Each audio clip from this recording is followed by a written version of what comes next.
반갑습니다. 오늘은 민수기 16장 41절부터 50절까지 말씀으로 하나님의 말씀 함께 나누겠습니다. 또 참고 구절로는 에스겔 36장 37절 그리고 야고보서 5장 13절 말씀도 좀 참고하시면 좋을 것 같습니다. 코로나 바이러스 얼마나 더 기다려야 종식이 될까? 얼마나 더 기다려야 될까? 질문해보면 참 대답하기가 쉽지 않습니다. 추측컨대 짧을 것 같지가 않습니다. 역사를 좀 조사해 보았는데 인류 역사에 있었던 팬데믹을 조사해 보니 가장 짧은 기간이 2년이고 패스트나 에이즈 같은 팬데믹은 8년에 걸쳐서 전 세계를 강타했습니다. 가장 짧았던 게 2년에 걸쳐 있습니다. 저희도 작년 12월 달에 했기 때문에 12월, 그러니까 2019년에서 2020년 올해 연말쯤에 끝이 날지 아니면 내년까지 더 가게 될지는 미지수인 것 같습니다. 참 마음이 어렵습니다. 이 코로나 시대에 우리가 어떻게 극복할 수 있을까? 어떻게 이 시대를 살아갈 수 있을까? 또한 코로나 이후에 우리의 삶을 어떻게 살아갈 수 있을까? 함께 말씀을 통해서 그 대답을 찾아보고 나누고 있는 가운데 있습니다. 오늘이 마지막 시간이고 6번째 시간입니다. 함께 말씀을 통해서 우리가 어떻게 이 코로나 시대를 대비하고 또 준비하고 또 극복해 나갈 수 있을지, 또 이 시대를 어떻게 걸어갈 수 있을지, 코로나 이후의 시대를 어떻게 잘 걸어낼 수 있을지 그 대답을 함께 찾아보면 좋겠습니다. 구약 성경에는 전염병에 관한 이야기가 좀 많이 나옵니다. 실제로 전염병이 강타했던 적이 많고 하나님의 어떤 징계로서의 전염병이 많이 등장하는 것이 사실입니다. 그런데 그 전염병이 있다고 해서 전염병이 끊임없이 창궐했던 것은 아닙니다. 전염병이 있을 때마다 어떤 인물들이 나타나 그 전염병을 종식시키고 많은 백성을 구원해낸 그런 모범을 볼 수 있습니다. 가장 대표적인 것이 오늘 우리가 본문으로 삼은 민수기 16장에 있는 모세와 아론, 특별히 아론을 통해서 어떻게 하면 이 전염병 시대를 걸어갈 수 있으며 이 전염병 때문에 어려움 당하는 사람들을 구원할 수 있을지 그 대답을 찾을 수 있습니다. 다시 말해 이 코로나 시대에 우리 그리스도인들이 어떻게 살아가야 하는지, 무엇을 해야 되는지, 어떤 행동을 해야 되는지, 어떤 마음가짐을 가져야 되는지 아론을 통해서 아주 정확하게 찾아볼 수 있습니다. 민수기 16장을 보면 먼저 고라와 다단과 온 자손이 모세와 아론을 대적하는 반역하는 장면이 먼저 나옵니다. 이 세 명만 어떤 반역을 일으키고 이 세 명만 이 쿠데타를 일으킨 건 아니에요. 세 명이 고라가 주축이었던 것 같습니다. 그 고라를 주축으로 이 세 명이 작당 모의를 하고 그뿐만 아니라 지도자 250명을 섭외합니다. 이게 무슨 말입니까? 그냥 우발적인 사건이라고 볼 수 없다는 겁니다. 세 명이 마음을 맞추는 것도 꽤나 시간이 아마 걸렸으리라 생각합니다.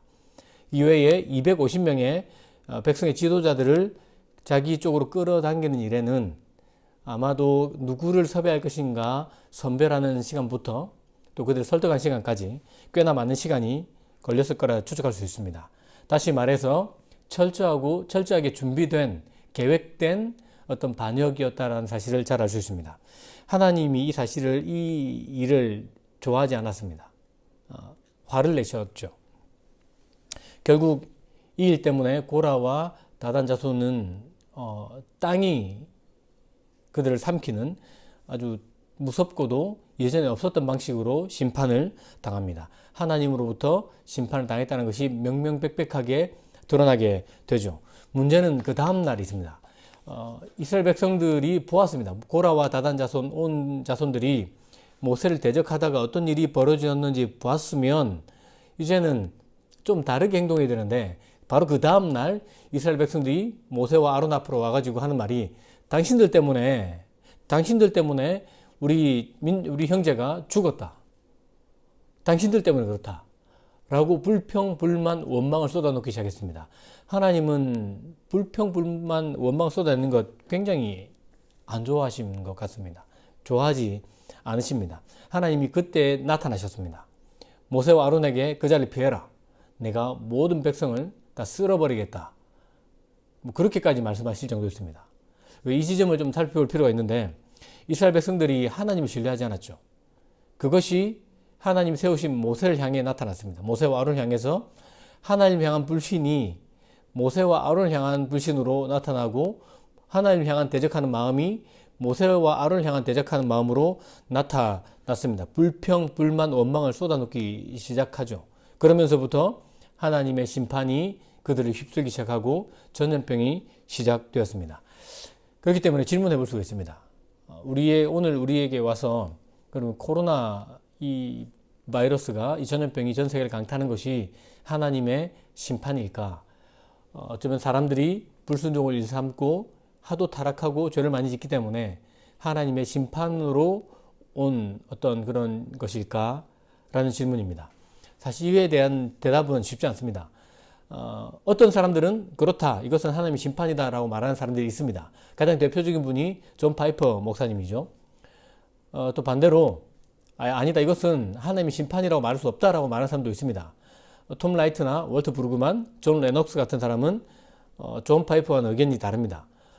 이것은 하나님의 심판이라고 무조건 단정지어 말하기는 어렵다라고 이야기합니다. 학자들마다, 세계적인 신학자요 석학들마다 의견이 달라요. 이 말은 섣불리 이 코로나는 하나님의 심판이다, 아니면 코로나는 하나님의 심판이 아니다 라고 무조건 말하기가 쉽지 않다라는 겁니다. 저는 개인적으로, 제 개인적 의견을 물어본다면 저는 개인적으로 코로나 바이러스가 하나님의 심판이라고 생각하지는 않습니다. 물론 하나님 바깥에서 일어난 일도 아니죠. 하나님의 뜻하심 가운데, 계획하심 가운데 이것이 있다고 생각하지만 하나님의 심판이라고 생각하지 않습니다. 오히려 사람의 끝없는 욕심과 이기심, 또 섣부른 세계화에 대한 어떤 욕심, 그것이 부른 인재와 같은 일이 아닐까라고 생각합니다. 우리가 욕심을 부리고 끝없는 소비 문화, 또 뭐 그렇게 욕심과 욕망에 이끌려 살아가면서 자연스럽게 나타나게 된 한 현상이 아닐까, 책임이 우리에게 있지 않을까라고 저는 개인적으로 생각합니다. 중요한 질문이 아니기 때문에 다시 본론으로 돌아가겠습니다. 하나님에 대한 불순종, 불신앙, 하나님이 세우신 모세를 향한 원망으로 인해 전염병이 돌기 시작했습니다. 아주 치명적이었습니다. 코로나 바이러스가 지금 약 8개월 가까이 지속되고 있는데요. 약 8개월 동안 7월 5일까지 사망한 사람의 숫자가 53만 3,384명 정도 됩니다. 지금 약 한 20일 가까이 더 지났기 때문에 더 많은 사망자가 있겠죠. 사람들 공포의 도가니로 몰아넣기에 충분한 것 같습니다. 약 하루에 2,222명 정도 사망했습니다. 하루 평균 2,222명이 전 세계적으로 사망했습니다. 아마 사망의 숫자는 좀 더 떨어지겠죠. 어쨌든 많은 사람을 공포의 도가니로 몰아넣고 있고 우리의 일상을 빼앗아가고 삶의 지평을 바꿔놓은 것이 사실입니다. 그런데 이날 이스라엘 백성을 강타한 전염병에는 비할 바가 못됩니다. 말 그대로 세 발의 피 조족지혈입니다. 민수기 16장 49절에는 이렇게 기록되어 있습니다. 고라의 일로 죽은 자 외에, 고라 때문에 죽은 사람 외에 연병에 죽은 자가 14,700명이었더라. 하루 만에 전염병으로 죽은 사람이 14,700명이었습니다. 인구를 대비해 보십시오. 이때는 장정 60만 명 정도였습니다. 거의 60분의 1 이상이 죽은 겁니다. 하루아침에 어마어마한 숫자의 사람이 죽어 나간 겁니다. 얼마나 치명적이었는지 모릅니다. 이 병은 그냥 아침에 걸리면 바로 죽는 겁니다. 이 병에 걸리면 얼마 지나지 않아 사람이 죽게 되는 아주 치명적이고 또 아주 전염 속도도 빨랐던 것 같습니다. 전염성이 엄청 강한 그런 병이 틀림없습니다. 그런데 이 무서운 질병을 끊어낸, 이 무서운 전염병을 멈추어낸, 종식시킨 사람이 있습니다. 모세와 아론, 특별히 아론이 그 사람입니다. 민수기 16장 46절에서 48절 말씀을 제가 한번 읽어드리겠습니다. 모세가 아론에게 말하였다. 형님께서는 향로에 제단불을 담고 그 위에 향을 피워 빨리 회중에게로 가서 그들을 위하여 속죄의 예식을 베푸십시오. 주님께서 진노하셔서 재앙이 시작되었습니다. 전염병이 시작되었다는 겁니다. 하나님이 진노하셔서 전염병이 시작되었습니다. 아론이 모세의 말을 듣고 향로를 가지고 회중에게로 달려갔다. 백성 사이에는 이미 연병이 번지고 있었다. 아론이 백성에게 속죄의 예식을 베풀었다. 아론이 살아있는 사람과 죽은 사람 사이에 서니 재앙이 그쳤다. 아론이 향로를 들고 죽은 사람과 산 사람 사이에 선이, 질병이, 재앙이 그쳤다라고 이야기하고 있습니다. 여러분, 아론이 향로를 들고 급히 향로를 들고 속죄 예식을 행한 후에 죽은 자와 산 자 사이, 전염병의 최전방입니다. 전염병이 번져가고 있는 그 사이, 걸리면 죽고 이제 걸리기 직전에 있는 그 사람 그 사이에 향로를 들고 들어갔다라는 이야기입니다. 여러분, 이게 무슨 감기입니까? 독감이어가지고 한 5일 동안 격리되어 있으면 괜찮은 그런 질병인가요? 아니지 않습니까? 걸리면 죽는 겁니다. 걸리면 속절없이 죽는 그런 질병입니다. 여러분, 지금 코로나가 시끄럽죠? 해외여행 간 사람 아무도 없습니다. 지금 가면 이 시국에 누가 정말 여행 가냐고 우리가 다 그렇게 말하지 않습니까? 보통 잘 가지 않습니다. 광주 땅에서도 여러분 어디 나다니기가 조심스럽지 않습니까?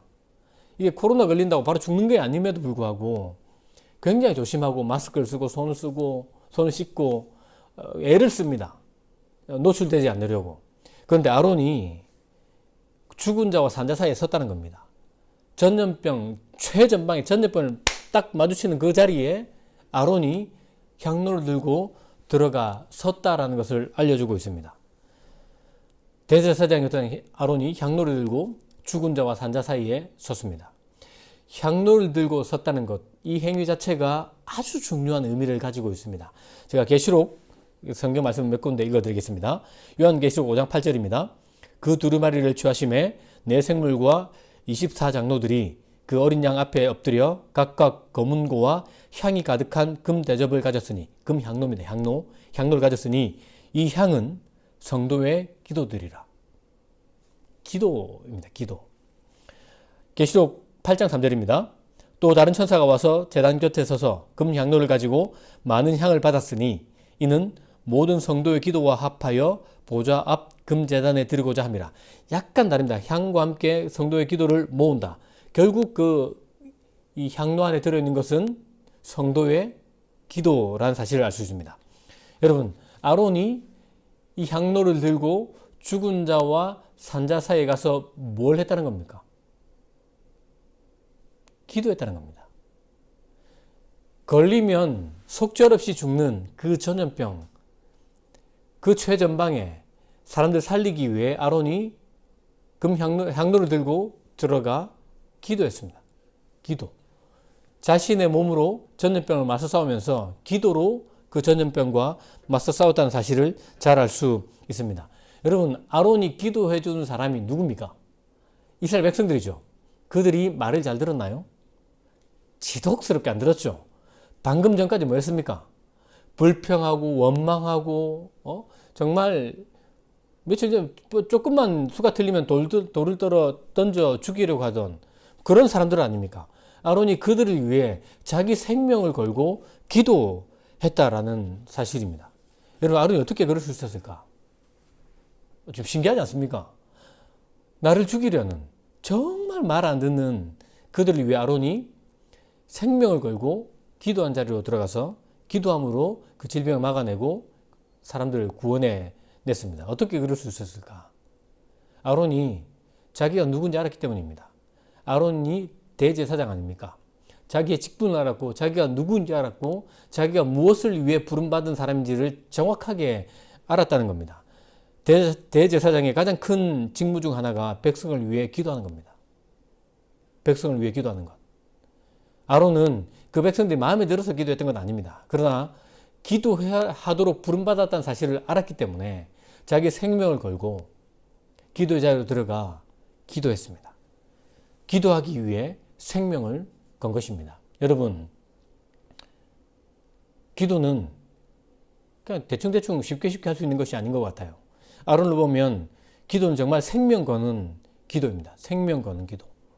생명을 걸어야 기도하는 겁니다. 생명을 걸고 기도하는 겁니다. 기도하는 일은 정말 생명을 걸어야 되는 그런 중요한 일이라는 사실을 알려주고 있습니다.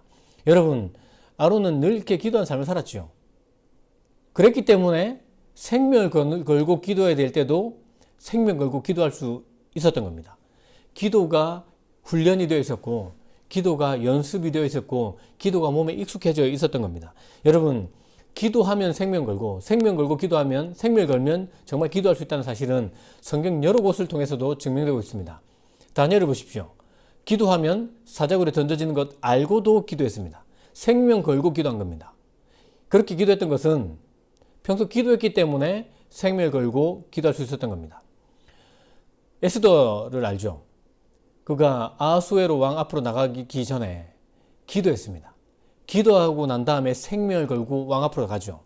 왕과 백성들 사이에 에스더가 들어가는 겁니다. 기도했기 때문에 들어가는 것이고 기도했기 때문에 생명을 거는 겁니다. 여러분, 이렇게 기도하면서 정말 그들은 자신의 삶을 구원했을 뿐 아니라 민족을 구원하는 사람이 되었습니다. 줄 셀 수가 없습니다. 예수의 제자들 기도하면서 생명을 초계처럼 던졌죠. 기도했기 때문에 생명을 걸게 된 겁니다. 사도 바울 기도했기 때문에 생명을 걸게 되었고 기도했기 때문에 정말 생명을 구할 수 있었던 겁니다. 예수를 보십시오. 기도했기 때문에 십자가를 지지 않습니까? 생명 걸고 기도하고 기도했기 때문에 생명을 걸고 이것이 선순환이 일어난다는 사실을 잘 알 수 있습니다. 여러분, 그렇게 생명을 걸고 기도하는 사람들, 자신의 생명을 던져가면서 기도했던 사람들, 그들 때문에 생명이 건진받았습니다. 생명을 걸고 기도한 사람이 생명을 건지는 겁니다. 예수께서 생명을 걸고 기도하시고 그렇게 생명 걸고 기도했기 때문에 십자가를 짓기 때문에 우리가 예수의 그 기도 때문에 구원받게 된 것 아닙니까? 에스더가 생명을 걸고 기도했기 때문에 민족을 구원한 것 아닙니까? 많은 제자들이 생명을 걸고 기도했기 때문에 지금 우리가 있는 것 아니겠습니까? 다니엘이 생명을 걸고 기도했기 때문에 그 민족들이 삶의 방향을 보게 된 것 아니겠습니까? 아론이 생명을 걸고 기도했기 때문에 전염병에 걸리지 않았던 사람들이 생명을 건지게 된 것입니다. 여러분, 자기가 누군지 알면 기도합니다. 생명을 걸고 기도한 자리까지 나아가게 됩니다. 대제사장 아론은 자신이 대제사장이라는 것, 기도하도록 부름받았다는 사실을 정확하게 알았죠. 그리고 그는 기도했습니다. 여러분, 잘 들어보시면 좋겠습니다. 그러나 여러분은 택하심을 받은 족속이요, 왕과 같은 제사장들이요, 거룩한 민족이요, 하나님의 소유가 된 백성입니다. 저와 여러분이 누구라는 겁니까? 왕과 같은 제사장들이라고 성경은 이야기하고 있습니다. 바로 저와 여러분이 왕과 같은 제사장들입니다. 제사장들의 가장 중요한 직분이 뭐라고 했습니까? 가장 중요한 직무가 뭐라고 했습니까? 기도입니다. 기도하는 것. 다시 말해, 이 시대에 아론이 누구라는 이야기입니까? 바로 여러분입니다. 바로 저와 여러분입니다. 기도하도록 부름받았다는 겁니다. 저와 여러분은 기도하도록 부름받은 사람입니다. 이 코로나 시대, 이 전염병이 강타한 시대에 우리가 해야 될 일이 무엇이겠습니까? 기도의 향로를 들고 고난 가운데 있는 사람들에게로 가는 것입니다. 우리의 삶의 자리에서 기도하는 것입니다. 기도해야 됩니다. 하나님, 이 코로나를 멈춰 주십시오. 거두어 주십시오. 자신을 위해서도 기도해야 되고 교회를 위해서 기도해야 되고 더불어 살아가는 이웃을 위해서도 기도해야 됩니다. 어려움을 당하는 이웃을 기억하면서 기도해야 되고 방역 당국을 위해서 기도해야 되고 지도자들 위해서도 기도해야 됩니다. 고개를 들어 저 멀리 다른 나라를 바라보면서 정말 아수라장인 나라가 많지 않습니까? 그들을 위해서 기도해야 됩니다. 지난 주간에 브라질에서 사형교사를 하고 있는 제 후배 목사님이 기도 편지를 보냈습니다. 여러 이야기를 카톡으로 이야기를 하던 끝에 마스크라도 좀 보내주면 좋겠는데 지금은 보낼 수가 없다. 정말 미안하다라고 했더니 형 괜찮습니다. 마스크는 현지 조달이 됩니다. 기도가 더 급합니다. 기도해 주십시오. 라고 부탁했습니다. 마지못해 하는 건 아닙니다, 여러분. 기도는 이것저것 다 해보다가 다 안 되니까 끝자락에 해서 어쩔 수 없이 기도라도 해보자. 이거 아닙니다, 여러분. 기도는 최상의 무기이자 최전선에서 하는 것입니다. 아론이 그렇게 했습니다.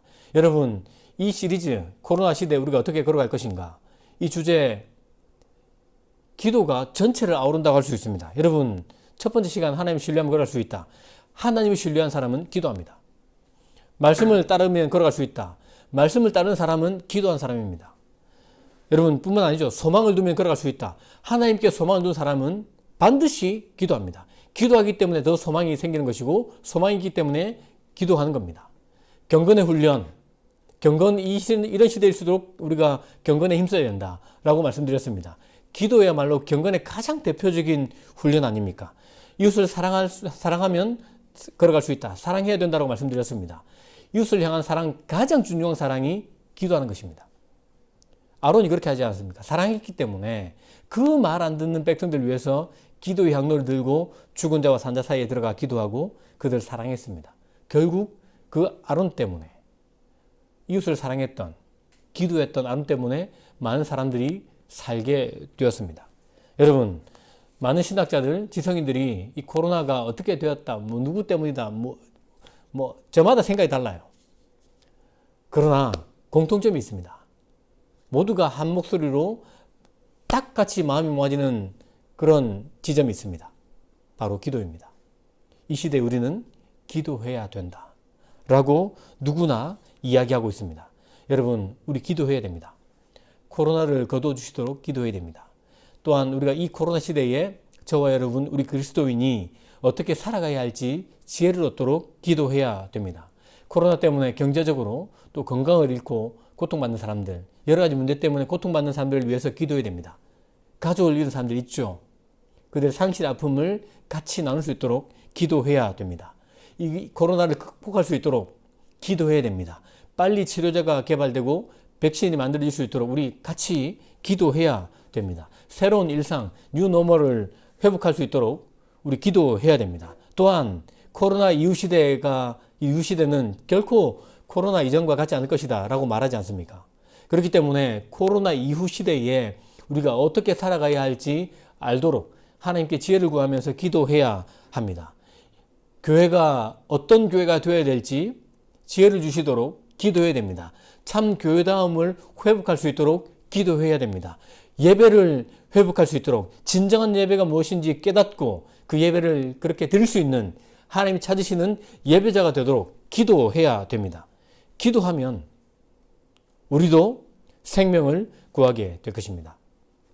에스겔서 36장 37절 말씀을 읽어드리겠습니다. 주 여호와가 이같이 말한다. 이것도 이스라엘 족속이 내게 구해야만 내가 그들에게 행할 것이니 내가 그들을 양떼같이 많게 할 것이다. 하나님이 아주 정말 귀한 약속을 해주셨습니다. 회복시켜 주겠노라. 다시 영광스럽게 하겠노라. 예전과 같이, 아니 이전보다 더 아름답게 하겠노라. 멋지게 하겠노라. 약속해 주셨는데 그 끝에 붙인 말씀이 그래도 내게 구해야만 응답해 주겠다. 기도해야만 응답해 주겠다라고 말씀하신 겁니다. 기도하면서 하나님의 일에 참여하게 하기 위함이죠. 기도하면서 하나님의 마음을 더 깊이 이해하게 하기 위함이라 할 수 있습니다. 물론 기도를 통해서 일하시겠다는 하나님의 약속이기도 합니다. 여러분, 우리는 왕 같은 제사장들입니다. 기도하도록 부름받은 사람입니다. 아론, 에스더, 엘리야, 다니엘, 예수님의 제자들, 바울, 그리고 무엇보다 우리의 믿음의 표대가 되신, 믿음의 주가 되신 예수님, 생명을 걸고 기도했습니다. 정말 생명을 걸고 기도했습니다. 그렇기 때문에 생명을 구하는 사람들이 되었습니다. 여러분, 이 코로나 바이러스 시대에 우리가 살아가고 있습니다. 우리가 이 시대의 왕같은 제사장들입니다. 기도하도록 부름받았다는 사실을 잘 알아야 되겠습니다. 그리고 우리가 정말 기도하면 좋겠습니다. 기도하면 우리도 하나님께 쓰임받게 될 것이고, 기도하면 기도한 사람을 통해서 생명을 구하게 될 것입니다. 기도는 더 놀라운 비밀과 은혜가 숨어 있습니다. 죽은 자와 산 자 사이에 선 아론, 아하수에로 왕과 유대 민족들 사이에 선 에스더,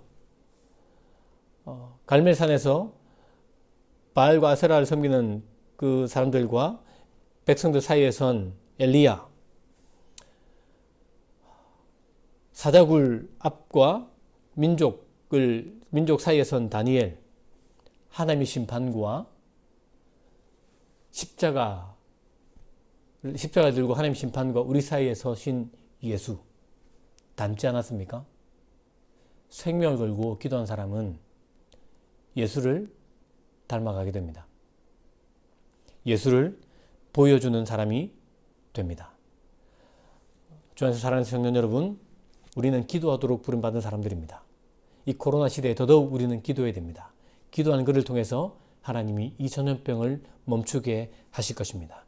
기도의 향로를 들고 삶의 자리에서, 직장에서, 가정에서, 학교에서 기도하는 것을 통해서 하나님 이웃을 구원하실 것입니다. 더 놀라운 약속이 숨어 있습니다. 그렇게 생명을 걸고 기도하는 그가 바로 여러분이 예수를 닮게 될 것입니다.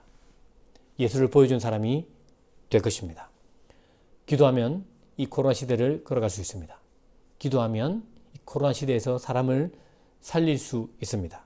기도하면 이 말도 안 되는 시대를 걸어가면서도 기도하는 그 사람은 예수를 닮아가게 될 것이고 예수를 보여주게 될 것입니다. 기도하지 않으시겠습니까?